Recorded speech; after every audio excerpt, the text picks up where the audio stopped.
क्या आप विश्वास करेंगे अगर मैं कहूं कि समुद्र के नीचे पूरे पूरे शहर दबे हुए हैं? ऐसे शहर जो कभी इंसानों से भरे थे, जहां मंदिर थे, सड़कें थीं, बाजार थे, लेकिन अब वे सब पानी के नीचे खामोशी में डूबे पड़े हैं। इन शहरों को कोई दैवी प्रकोप निगल गया, या क्या ये वो सभ्यताएं थीं जिनकी कहानियां इतिहास से मिटा दी गईं? चलिए, आज हम उतरते हैं समंदर की उन गहराइयों में, जहां सन्नाटे में भी इतिहास की गूंज सुनाई देती है, जहां वक्त रुक गया है और इंसानी सभ्यता समंदर के नीचे सो रही है। सबसे पहले बात करते हैं भारत के पश्चिमी तट पर बसी एक नगरी की, द्वारका। पुराणों और महाभारत में इसका जिक्र मिलता है। कहा जाता है कि यह भगवान श्री कृष्ण की राजधानी थी, लेकिन जैसे ही कृष्ण ने इस धरती को छोड़ा, समुद्र ने शहर को निगल लिया। 2000 के बाद की खोजों में समंदर के नीचे द्वारका जैसे अवशेष मिले, पत्थर की संरचनाएं, मंदिर की दीवारें और विशाल कॉलम। क्या यह पौराणिक कथाओं का प्रमाण है, या कोई भूली हुई ऐतिहासिक सच्चाई? जापान के पास स्थित योनागुनी द्वीप के नीचे 1980 के दशक में एक अद्भुत संरचना पाई गई। सीढ़ियों जैसी आकृतियां, प्लेटफॉर्म और दीवारें मानो कोई विशाल मंदिर हो। कुछ वैज्ञानिक मानते हैं कि यह प्राकृतिक चट्टानें हैं, लेकिन कई गोताखोर और विशेषज्ञ इसे मानव निर्मित मानते हैं। अगर यह सच में एक डूबा हुआ शहर है, तो यह 10,000 साल से भी पुराना हो सकता है, यानी पूरी तरह से इतिहास की किताबों से बाहर।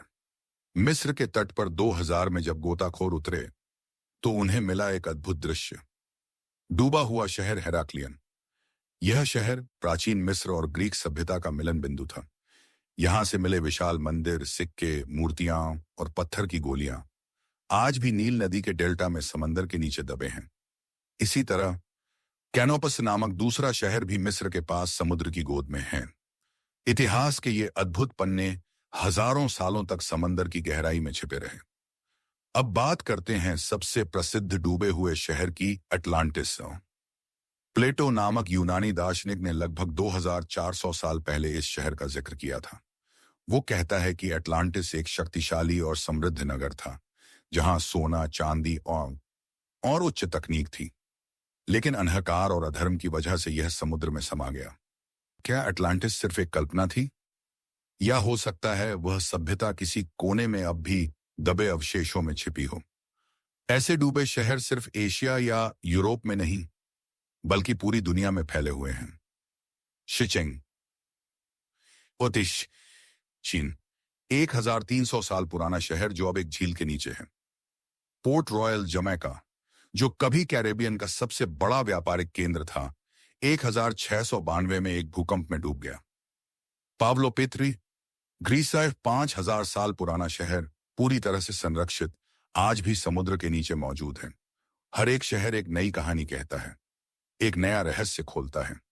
इतिहासकार और भूगर्भ वैज्ञानिक मानते हैं कि इन शहरों के डूबने के कारण हो सकते हैं भूकंप, समुद्र स्तर का बढ़ना, ज्वालामुखी विस्फोट, प्राकृतिक जलवायु परिवर्तन और कभी-कभी मानव की ही गलतियां। शायद ये सभ्यताएं इतनी आगे थीं कि उन्होंने प्रकृति के नियमों को तोड़ा और प्रकृति ने उन्हें निगल लिया। समंदर के नीचे बसी ये शहर सिर्फ पत्थरों की संरचनाएं नहीं, बल्कि हमारे अतीत की गवाही हैं। हर अवशेष, हर मूर्ति, हर टूटी दीवार हमसे कुछ कहने की कोशिश करती है। शायद ये चेतावनी है, या शायद सबक, कि हम जो कुछ भी बनाते हैं वो हमेशा के लिए नहीं होता।